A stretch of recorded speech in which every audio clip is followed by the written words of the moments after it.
Imagine this: a hurricane takes your home. You're left with nothing and forced to sleep in your car. You call your only son, and he tells you, "Ma, just sleep in the car a little longer. We're too busy." This is the story of a woman abandoned by her family in her darkest hour, and the unexpected email that changed everything. We would love to know from what corners of the world you're watching. Please let us know your city in the comments below. And of course, if you believe that the sun always rises after the darkest night, be sure to subscribe to the channel. And now, make yourselves comfortable.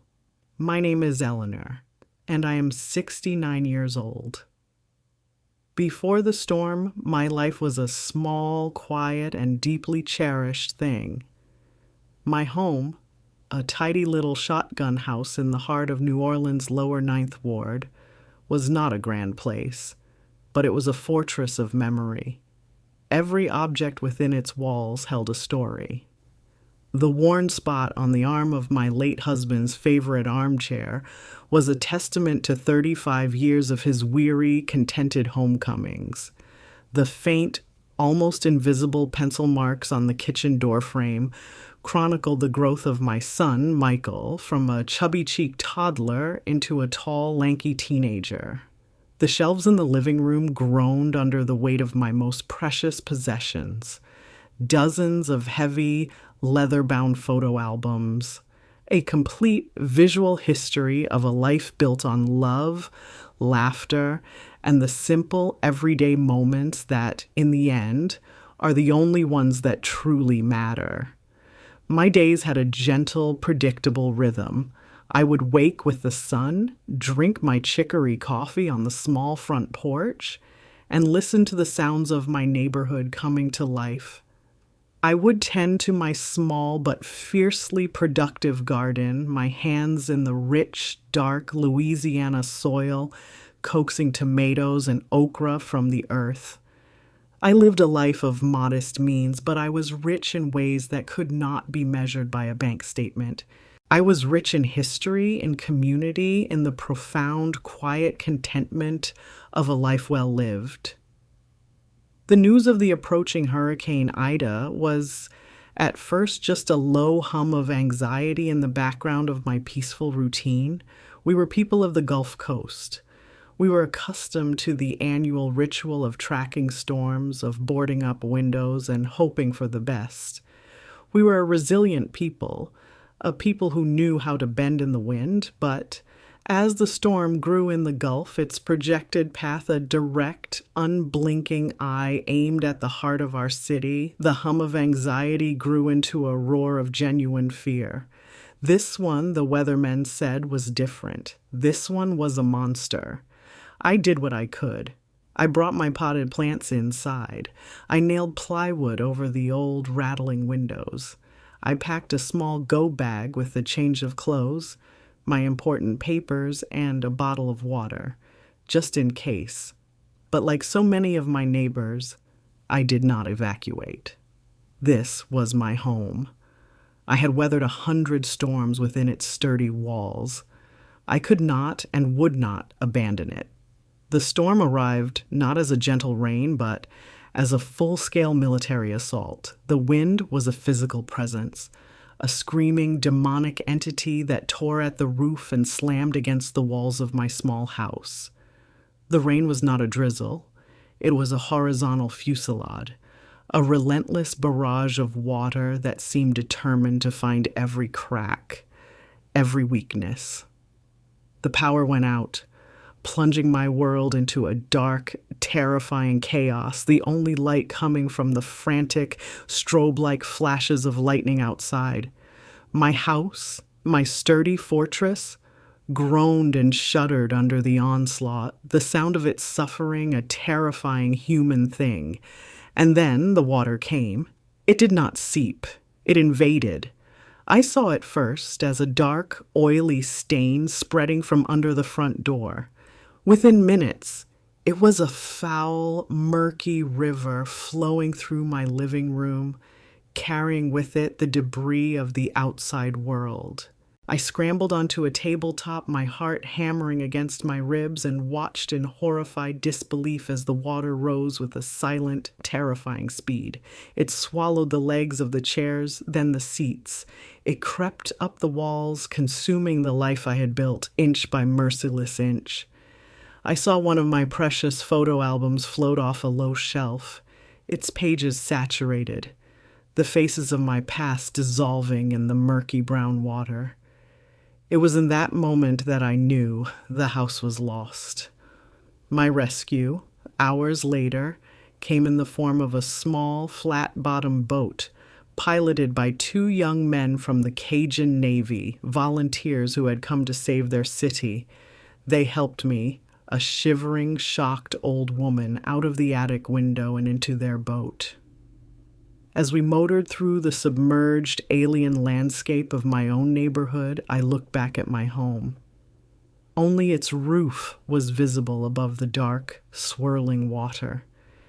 Everything I had ever owned, every tangible piece of my 70 years on this earth, was gone, drowned in the muddy waters of the Mississippi River Gulf outlet.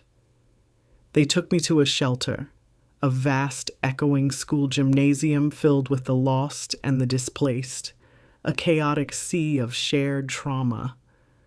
A kind Red Cross volunteer gave me a dry blanket and a warm cup of coffee. I found a quiet corner on the gymnasium floor, and for the first time, the full, crushing weight of my loss descended upon me. I was homeless. I was alone. I had nothing but the clothes on my back, my purse, and the old damp quilt the volunteer had given me. But then a single powerful thought cut through the fog of my grief. Michael, my son, he was safe. He and his wife, Tiffany, lived in a new large house in a suburb north of the city, far from the floodwaters. He was my family. He was my safety net. Everything would be all right, I told myself, as soon as I could talk to Michael.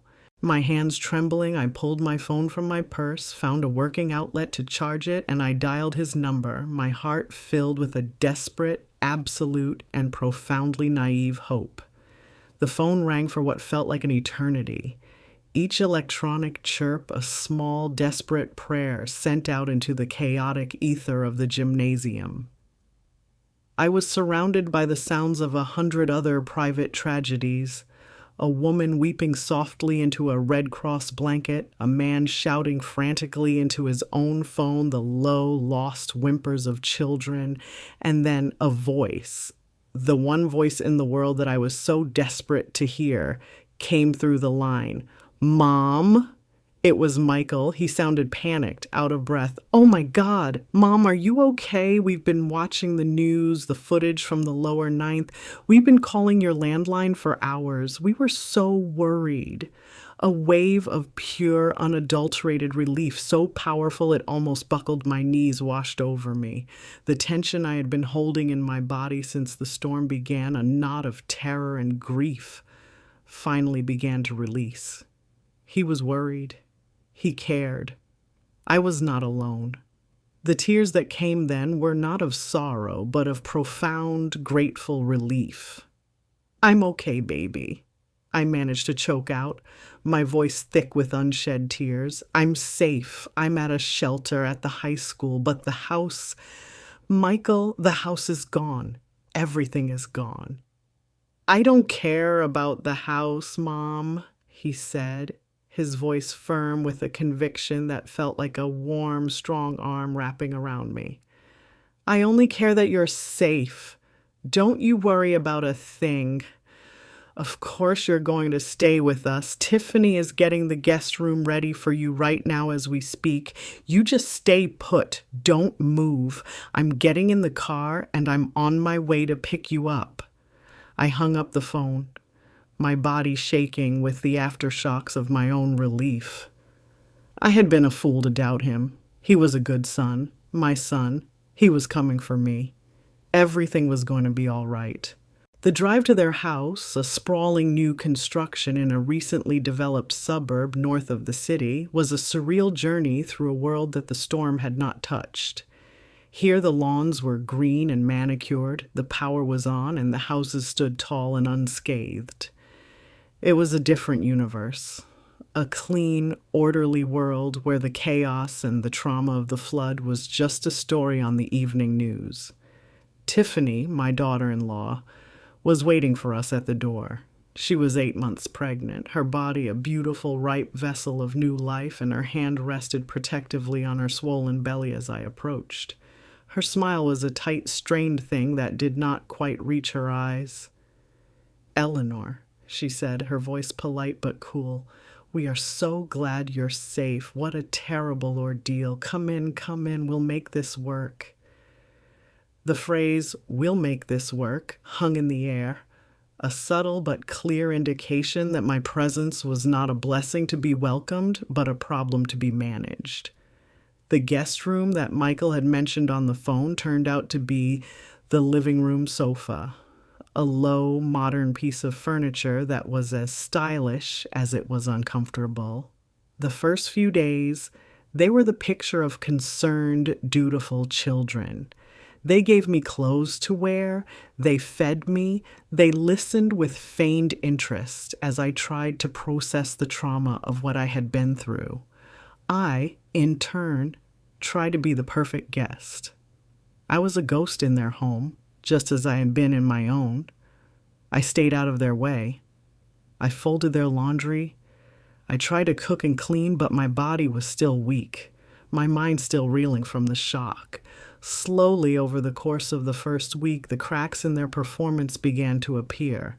The compassion was replaced by a creeping, palpable impatience. My grief was becoming an inconvenience.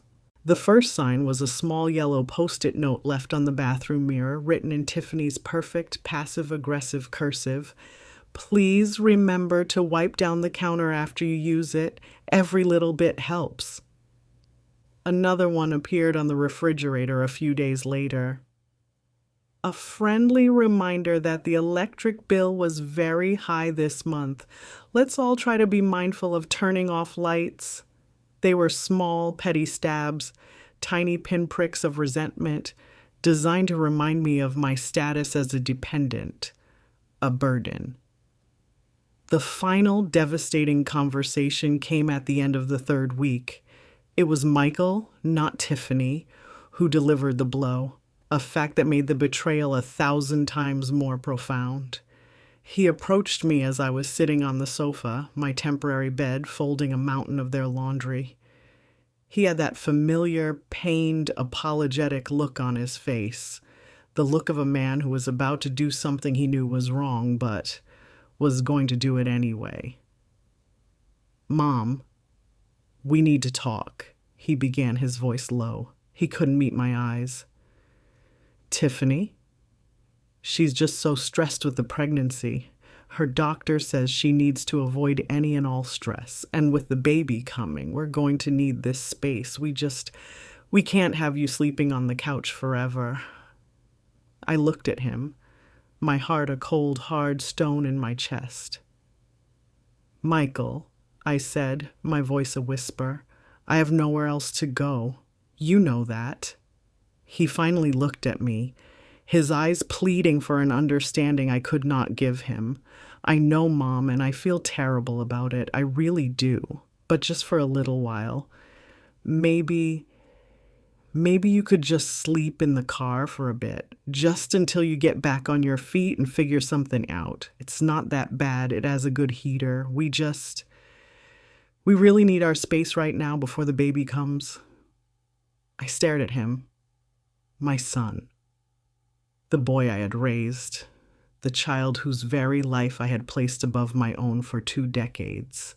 He was standing in his large, climate-controlled 4-bedroom house, and he was suggesting that his 69-year-old homeless and traumatized mother, a survivor of a catastrophic natural disaster, should go and sleep in her Buick. I looked at my son, at this strange, hollowed-out man who wore the face of the boy I had raised, and I felt nothing. The space inside me that had been filled with a lifetime of fierce, unconditional, and often unreciprocated love was now a calm, cold, and utterly barren landscape. His horrific suggestion that I, his 69-year-old mother, a recent survivor of a catastrophic hurricane and a major heart surgery, should go and sleep in my car, was not an act of impulsive cruelty. It was a statement of his character, a final brutal clarification of my true place in his life. I was not his mother. I was an inconvenience, a logistical problem that was interfering with his and his wife's comfort. I did not scream. I did not cry. I did not launch into a tirade about the sacrifices I had made for him, about the ingratitude, about the profound moral failure of his suggestion. To do so would have been to engage in an argument, and an argument implies that there is still something to be fought for, a relationship to be salvaged.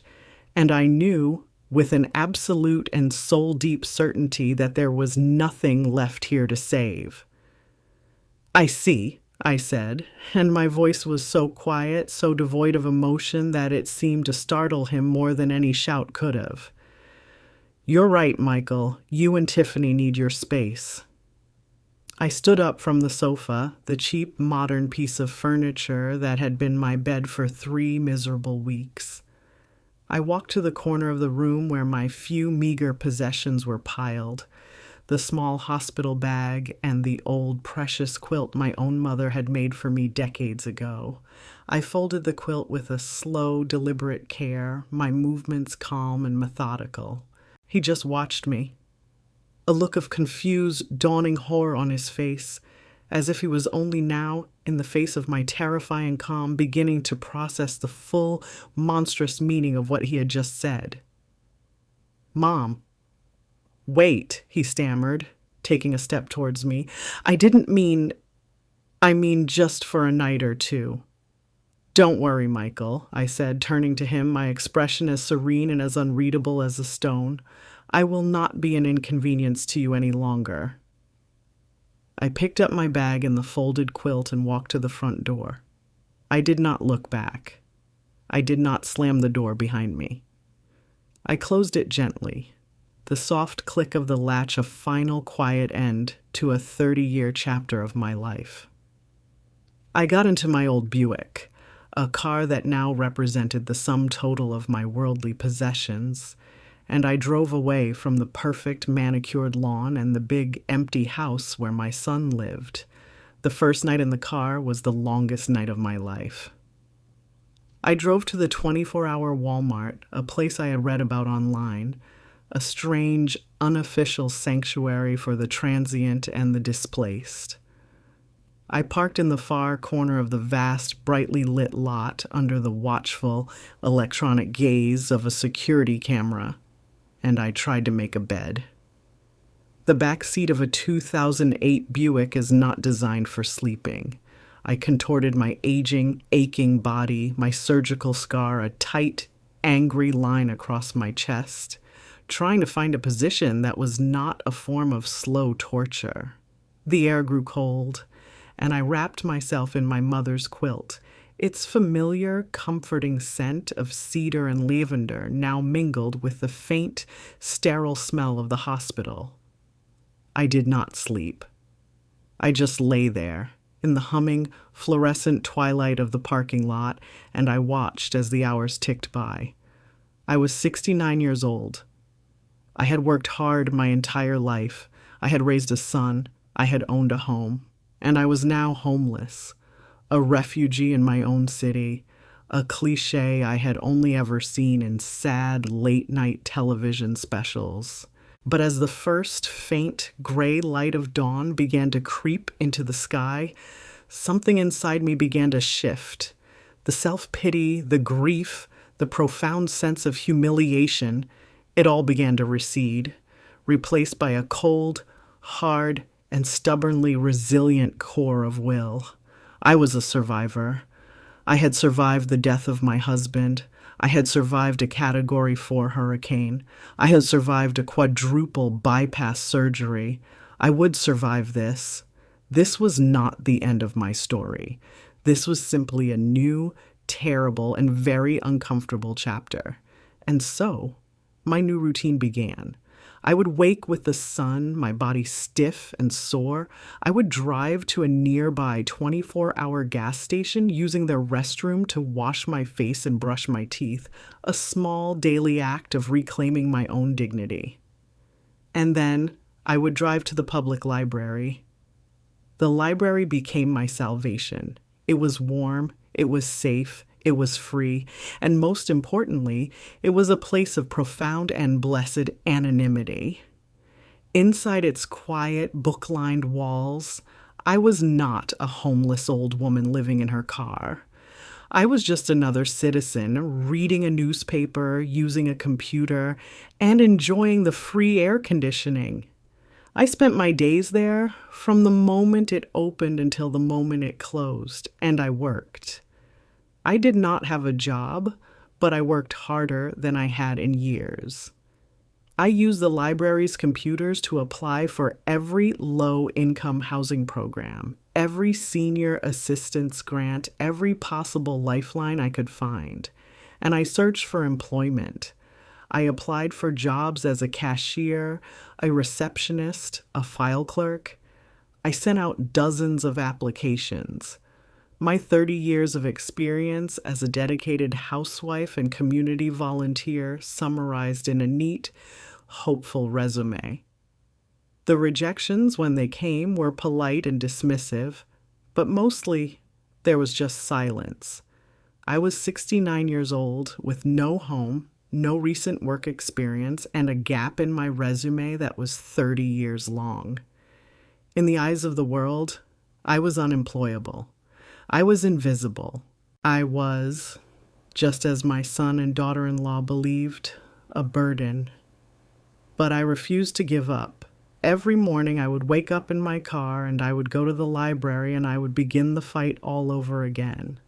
The weeks bled into months and my life settled into a grim, grinding routine of survival. The initial steely resolve I had felt was being slowly eroded by the constant sandpaper friction of hopelessness. I was a ghost in a city that had once been my home. I would wake up in the cold, cramped backseat of my Buick, my 69-year-old bones aching in protest, and watch as the Walmart parking lot came to life around me. I would see mothers loading their cars with groceries, their children chattering with a cheerful energy that felt like it belonged to another universe. They did not see me. No one saw me. I had become one of the invisible people, a permanent fixture in the background scenery of other people's busy, important lives. My days at the library, which had once felt like a sanctuary, now felt like a constant, quiet reminder of my own failure.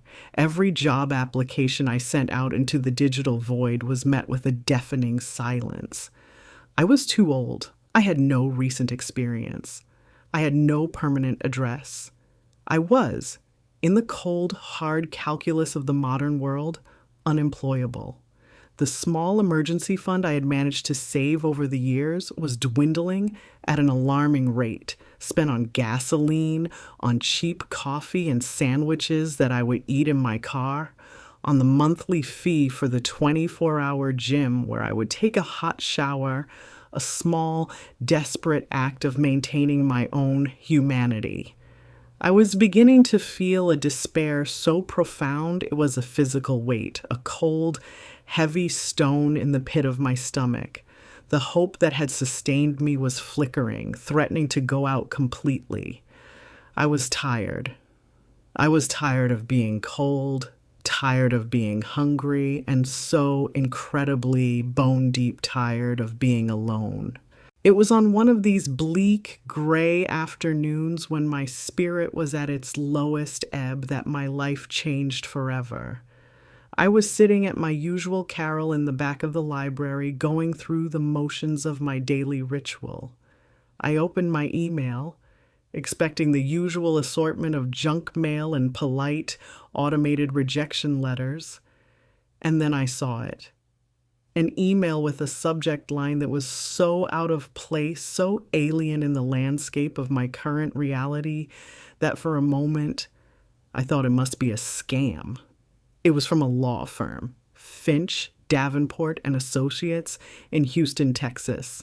The subject line was stark and formal, regarding the estate of Robert Duplantier. Robert, my brother. The name was a ghost from a past I had long since buried. I hadn't seen my younger brother in over 20 years, not since a bitter, foolish argument at our mother's funeral had created a chasm between us that our mutual, stubborn pride had never allowed us to bridge. He had built a successful life for himself in Houston, I knew, but the details were a mystery to me. He was a phantom, a half-forgotten memory. My hand was trembling as I clicked the email open. The text was brief, formal, and filled with a dense legalistic language that I struggled to comprehend. It spoke of his recent sudden passing from a heart attack. A wave of unexpected, long-dormant grief washed over me, and then came the sentence that made no sense at all. As the sole listed beneficiary in Mr. Duplantier's last will and testament, we require you to contact our office at your earliest convenience to discuss the administration of the estate. Sole beneficiary? It had to be a mistake. He had a wife, I thought. Friends. A life that had not included me for 2 decades. It was a cruel joke. A sophisticated phishing scam designed to prey on the emotions of a grieving stranger. But a small, foolish flicker of something I hadn't felt in months, curiosity, compelled me to act. I scribbled the lawyer's name and number on a scrap of paper and walked, my legs feeling unsteady, to the library's quiet payphone area. The voice of the lawyer on the other end of the line, a Mr. Alistair Finch, was exactly as I had imagined, professional, dispassionate, and utterly devoid of emotion. He offered his curt, formal condolences on my brother's passing. Mr. Finch, I began, my voice a weak, uncertain thing. I believe there has been a mistake. My brother and we were not in contact. I cannot be the beneficiary of his will. I can assure you, Ms. Vance, there is no mistake, the lawyer replied, his tone unchanging. Your brother's instructions were quite clear and legally ironclad. I have the executed document right here. You are the sole beneficiary of his entire estate. His entire estate, I repeated, the words feeling foreign and absurd in my mouth. That is correct, he said. He then began to list the assets, his voice a calm, steady drone that was in complete and total opposition to the seismic explosion that was occurring in my mind. The primary asset is a residential property in the West University neighborhood of Houston, which is owned outright, with an estimated current market value of $600,000. In addition, there are several bank and investment accounts. After all preliminary estate taxes and fees, the liquid assets are estimated to be in excess of $700,000. I stood in the quiet, dusty corner of the New Orleans Public Library, the plastic telephone receiver slick with sweat in my hand, and the world dissolved around me. I could not speak. I could not breathe. The total was over $1 million. While I had been spending my nights shivering in the back seat of a Buick, trying to figure out how to afford another week's worth of gasoline and sandwiches, a fortune, a new life, had been sitting in a vault in Houston, waiting for me. While my own son, my flesh and blood, had told me to sleep in my car, my long-lost brother, a man I had believed had forgotten I even existed, had, in his final act on this earth, reached across 2 decades of silence and saved me. The quiet hum of the library, the distant cough of another patron, the rustle of turning pages, it all faded away, replaced by the roaring, deafening, and unbelievable sound of hope, resurrected from the dead and returned to me, fierce, brilliant, and absolute. I stumbled out of the cool, quiet sanctuary of the library and into the humid, chaotic embrace of a New Orleans afternoon. The world felt strange, tilted on its axis, the familiar sights and sounds of the city rendered unreal by the life-altering information I had just received. The lawyer's words echoed in my head, a disbelieving mantra. Sole beneficiary. Over $1 million. Your brother's final wish. I found a small wrought iron bench in a patch of shade in Lafayette Square and sank onto it, my legs trembling. Robert, my little brother. As I sat there on that park bench, the noise of the city fading into a distant hum, my mind was flooded with memories of him, of the scrappy, intelligent boy he had been, and of the single, stupid, and tragically final argument that had stolen 20 years of our lives from us. It was at our mother's funeral, 2 decades ago. The day was as heavy and oppressive as the one I was living now, the air thick with the scent of wilting flowers and unspoken grief. We were standing in the small, stuffy living room of the house we had grown up in, the same house in the lower 9th Ward that Ida had just washed away. After the last of the mourners had paid their respects and left, it was just the 2 of us. 2 freshly minted orphans in our 40s, left to sort through the meager artifacts of our mother's simple life. He had become a success by then, my little brother. He had moved to Houston years before, a young man with a sharp mind and a hunger to build something of his own. He'd started a small engineering firm that had grown into a major player in the oil and gas industry. He wore expensive suits now and had an air of confident, hard-won authority about him. I, on the other hand, had stayed. I had married my high school sweetheart, raised my son, and lived a quiet, contained life in the same neighborhood where we'd been children. The argument, when it came, was not really about what we were arguing about. It was about the 2 different worlds we now inhabited. It was about the house. It was all my mother had left. This small, proud, but rapidly decaying shotgun house. To me, it was a sacred space, a repository of our entire childhood. To him, it was a liability. "It's just a house, Eleanor," he'd said, his voice full of a brisk, practical logic that felt like a betrayal. "The foundation is sinking, the roof needs to be replaced, and it's a money pit. The smart thing to do is sell it, split the money, and move on." "Move on?" I'd repeated, the words a bitter taste in my mouth. "This isn't just a house, Robert. It's where we grew up. It's all we have left of her, of our entire past. You wouldn't understand. You left. You ran off to Texas to get rich and forget all about this place." The accusation was unfair, born of my own grief and a small, shameful kernel of the same envy my sister Brenda would one day wield against me. His face had hardened, my words finding their mark. "I didn't run off, Eleanor," he'd retorted, his voice sharp with a defensive anger. "I built a life. I worked for everything I have. Something you might have been able to do if you weren't so determined to stay stuck in the past, always playing the martyr, content to live in the shadow of what used to be." It was a cruel, terrible thing to say, and it had shattered the fragile truce of our shared grief. We had said more, things that were uglier, more personal, more designed to wound. We had thrown 2 decades of unspoken resentments at each other in that small, sad living room.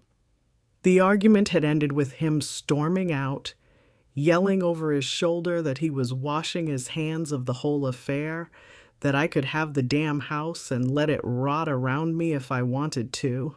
He had flown back to Houston that night, and I had not seen or spoken to him since.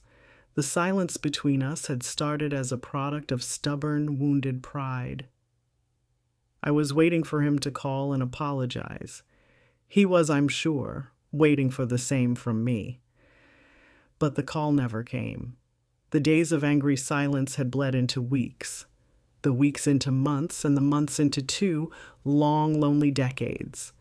The house, the object of our dispute, became my sole responsibility until it too was finally taken from me by the storm. And now this final posthumous act of profound and inexplicable grace. As I sat on that park bench, the full tragic weight of our wasted years pressed down on me. He had not forgotten me. In the end, after all the silence, all the pride, all the distance, his last act on this earth had been to reach out across the void and save me. The inheritance was not just money, it was a message, it was an apology. It was his way of finally saying, I'm sorry, I remember, you are my sister, and I love you. The tears that streamed down my face were not for the homeless, destitute woman I had been that morning. They were for the foolish, proud sister who had let 20 years of silence steal the chance to say goodbye to her only brother. The $1 million inheritance felt like a pittance compared to the priceless treasure we had so carelessly thrown away. Time. The tears I shed on that park bench were a final cleansing rain. I wept for my brother for the 2 decades of silence that had been stolen from us by our own foolish pride. I wept for the mother who had left us with a legacy of love but not the tools to navigate our grief. And then I stopped weeping. The grief was a real and heavy thing, but I knew with a certainty that seemed to come from my brother himself that he would not want his final magnificent gift to be spent on mourning the past. His gift was a key to a future, and it was my duty to him and to myself to turn it and open the door. A new quiet resolve settled over me. I took my phone out of my purse. My thumb hovered for a moment over the contact for my son, Michael.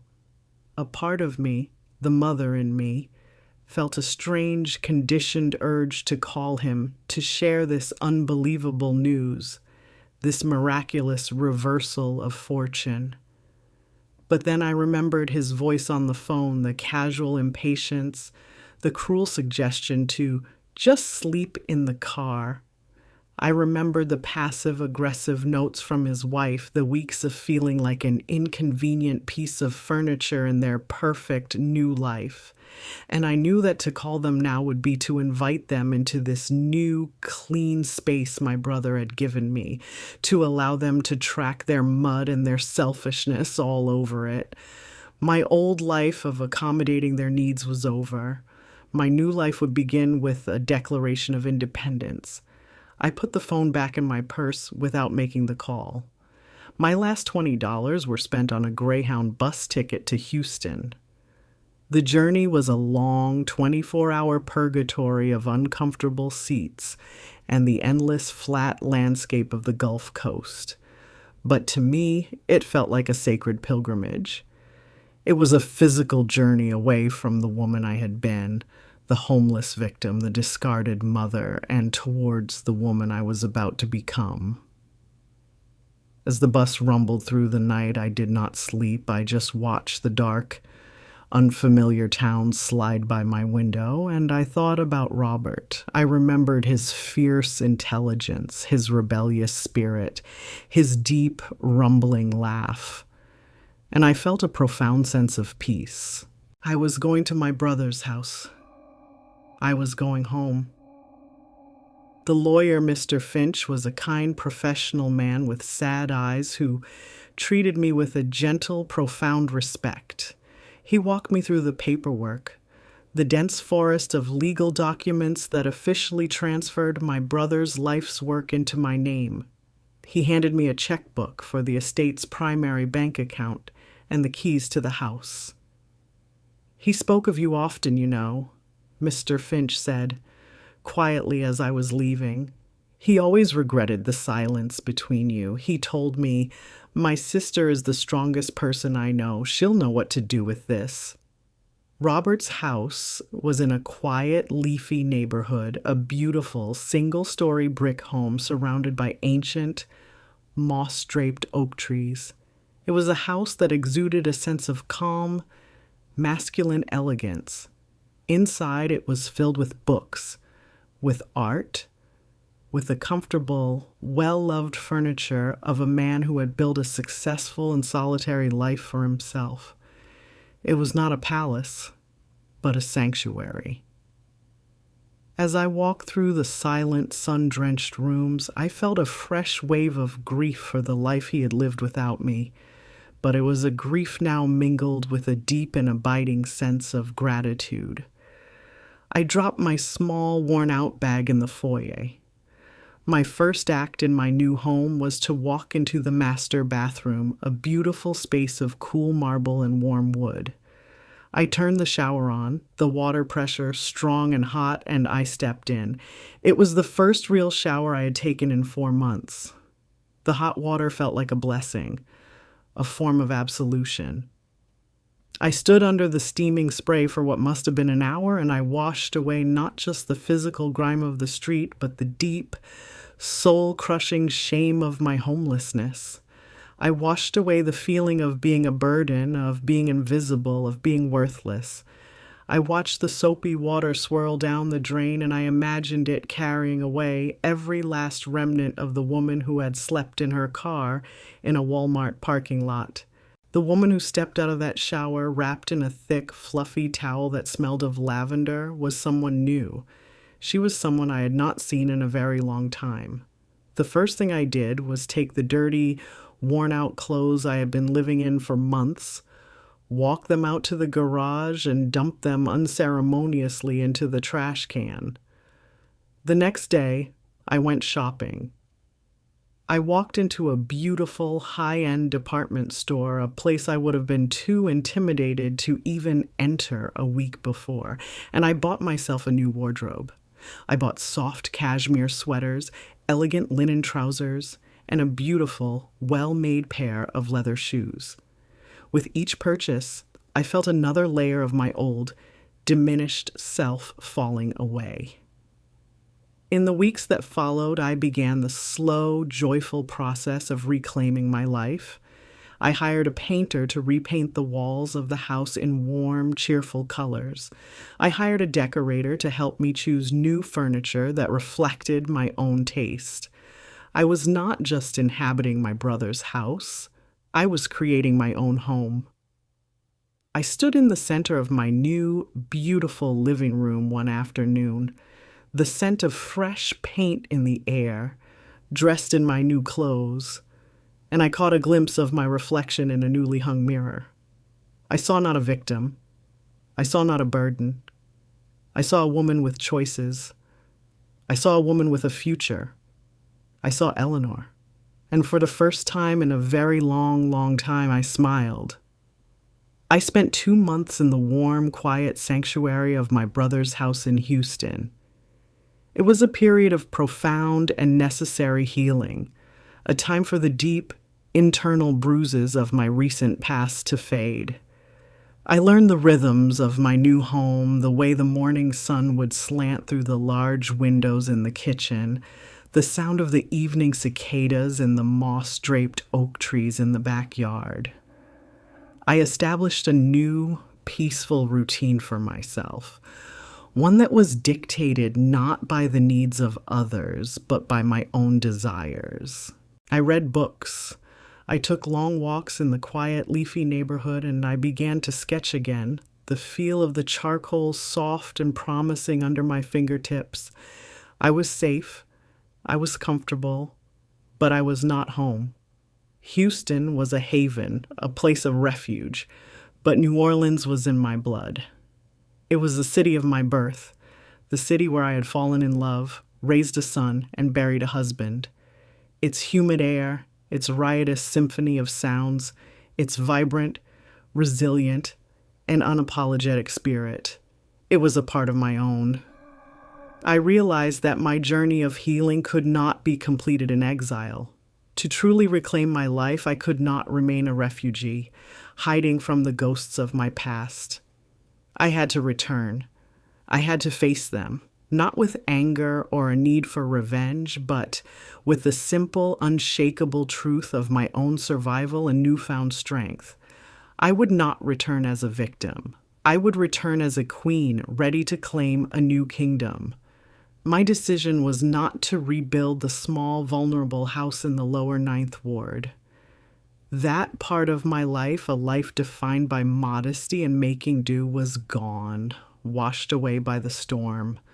My return to New Orleans would be a declaration, a statement of my own resilience that would be impossible for my son, my daughter-in-law, and the entire city to ignore. I called a high-end real estate agent who specialized in historic properties in the city's most prestigious neighborhoods. "I am looking for a fortress," I told her, my voice clear and firm. "I am looking for a house that has stood for 100 years and will stand for 100 more. A house that has character and strength and deep roots." The house hunt was a short one. The moment I saw it, I knew. It was a grand old dame in the heart of the Garden District, a magnificent 2-story historic home with towering white columns, a wide, sweeping front porch, and intricate black wrought iron fences. It was surrounded by a lush, slightly overgrown garden, a wild and beautiful space that called to the landscape designer who had been dormant inside me for 40 years. The inside was just as magnificent, with soaring ceilings, gleaming hardwood floors, and tall, elegant windows that flooded the rooms with a soft, dappled Louisiana light. It was far more house than a single 69-year-old woman could ever need. And that was precisely the point. It was not a house built on necessity. It was a house built on choice. It was a statement of power. The purchase was a swift, all-cash transaction that left the real estate agent speechless. I did not move back to New Orleans quietly. My arrival was a carefully orchestrated event. I hired professional movers to transport the beautiful new furniture I had chosen. I hired the city's best landscape architects to begin the work of restoring the gardens to their former glory. I did not hide. I reconnected with my old true friends, the ones who had tried to reach out to me during my dark months, their calls and texts unanswered because I had been too ashamed to reply. I invited them for tea on my grand new porch, and I told them the entire unvarnished truth of my story. I knew that the news of my return and of my spectacular, inexplicable change in fortune would travel through the city's intricate social grapevine with the speed of a brush fire. I knew that every detail, the house in the Garden District, the new car, the designer clothes, would be reported back to Michael and Tiffany. I was, in essence, baiting a trap. But this time, it was a trap of my own making, set on my own terms, on my own sacred ground. I was no longer the frightened animal, hiding in the dark. I was the patient, confident hunter, and I was waiting for the prey, blinded by their own greed and confusion, to walk directly into my sights. I did not have to wait long. One beautiful Tuesday afternoon, as I was standing on my porch, directing the gardeners on the proper placement of a row of new hydrangea bushes, their car, the same one I had watched drive away from me so many times, pulled up to the curb. My fortress had been located. The siege was about to begin. They got out of the car, their faces a mixture of awe at the grandeur of the house and a smug, self-satisfied excitement. They saw my new home not as my personal triumph, but as their own unexpected windfall. The back of their SUV was, just as I had anticipated, packed to the brim with boxes, a clear and presumptuous statement of their intent to move in. They approached me on the wide, sweeping porch, not as prodigal children returning with apologies, but as conquering heroes arriving to claim their spoils. "Ma, this place is incredible," Michael boomed, rushing up the steps to envelop me in a hug that felt both hollow and suffocatingly proprietary. "You really landed on your feet. We came as soon as we heard. We figured you'd need help getting settled in, so we packed some of our things to bring over." Tiffany, my pregnant daughter-in-law, did not bother with the pretense of an embrace. Her eyes were already scanning the property, her mind a swift and greedy calculator, assessing the value of her new, upgraded life. She waddled past me, through the open front door, and into the grand foyer. "That corner over there," she announced, not to me, but to the universe, her voice echoing in the high-ceilinged space. "It'll be the perfect spot for the nursery. The morning light is just wonderful." I watched them, a slow, sad smile touching my lips. I let them have their moment. I let them walk through the downstairs rooms, planning where their furniture would go, talking about the dinner parties they would host, completely and utterly oblivious to the fact that they were merely guests, and unwelcome ones at that, on a brief and final tour of a life that would never be theirs. They were like two hungry ghosts, trying to possess a house that was already inhabited by a spirit far stronger than their own. When they finally returned to the porch, their faces flushed with the excitement of their imaginary future, I decided that the performance had gone on long enough. "It's a beautiful house, isn't it?" I began, my voice calm and gentle, a stark contrast to their boisterous entitlement. "I'm so glad you like it, but I believe there has been a profound misunderstanding." Michael laughed, a dismissive, patronizing sound. "What misunderstanding, Ma? We're here to help. We're family. We'll take the master suite upstairs. It'll be easier with the baby." "No," I said. The single word was quiet, but it landed in the warm, sunny air with the force of a slamming door. The smiles on their faces faltered, replaced by looks of confused irritation. "You see," I continued, my voice as steady and unyielding as the ancient oaks that lined the street, "when I was sleeping in the back of my car, when I was spending my days in the library trying to find a reason to keep going, I had a great deal of time to think. I thought about many things, but mostly I thought about the true meaning of the word family. And I have made some significant, life-altering changes based on those thoughts." I looked from my son's confused face to my daughter-in-law's hardening glare. "The first change is that I will be living here alone. The locks on the doors are new and you will not be receiving a key. This is my home, my sanctuary, and your presence is not welcome in it." "What are you talking about, Mom?" Michael exclaimed, his voice rising with a note of panicked disbelief. "You can't be serious. Where are we supposed to live? We gave up our lease." "That sounds like a problem for you to solve," I replied, my voice devoid of the maternal sympathy he had taken for granted his entire life. "But that is the least of your concerns."